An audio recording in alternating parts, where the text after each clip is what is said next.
సిగ్గనిపిచ్చదేమోనండి ఇలాంటి వాళ్ళకి. ఒకరి దగ్గర డబ్బులు తీసుకొని మోసం చేయడానికి కొంచెమైనా సిగ్గుండాల.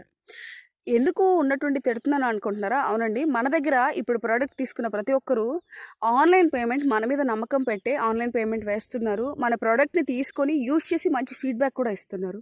కానీ ఒక ఇద్దరు ముగ్గురైతే మెసేజ్ చేశారండి. ఆన్‌లైన్‌లో అమౌంట్ తీసుకుంటున్నారక్క. మళ్ళా ప్రోడక్ట్ ఇవ్వట్లేదు. మా డబ్బులు కూడా రిటర్న్ వేయట్లేదు అని. సో, మేమైతే అలాంటోళ్ళం కాదండి. నేనొక హౌస్ వైఫ్. నాకంటూ ఒక మంచి పేరు, గుర్తింపు కావాలని స్టార్ట్ చేశాను. అది కూడా న్యాచురల్ ప్రోడక్ట్ అండి. ఎలాంటి సైడ్ ఎఫెక్ట్స్ రాకుండా, ఎలాంటి కెమికల్స్ యూజ్ చేయకుండా మన హెయిర్ గ్రోత్ మంచిగా ఉండాలని అండ్ అలాగే హెయిర్ ఫాల్ తగ్గి చుండ్రు అలాగే వైట్ హెయిర్ ప్రాబ్లమ్స్ తగ్గాలి 1 మంత్లో కంట్రోల్ అవుతున్నాయి కూడా మన ప్రోడక్ట్ వల్ల. ఇంతకుముందు 200 గ్రామ్సే ఆర్డర్ ఇచ్చారు, కానీ ఇప్పుడు హాఫ్ కిలో కేజీ ఆర్డర్ ఇస్తున్నారనమాట. సో మన ప్రోడక్ట్ అయితే చాలా మంచి పేరునైతే తెచ్చుకుందనమాట. సో మేము ట్రస్టెడేనండి, అసలు భయపడకండి, మంచిగా నమ్మకం పెట్టుకోండి. ప్రోడక్ట్ ఖచ్చితంగా వస్తుంది, యూస్ చేసి ఫీడ్బ్యాక్ ఇవ్వండి.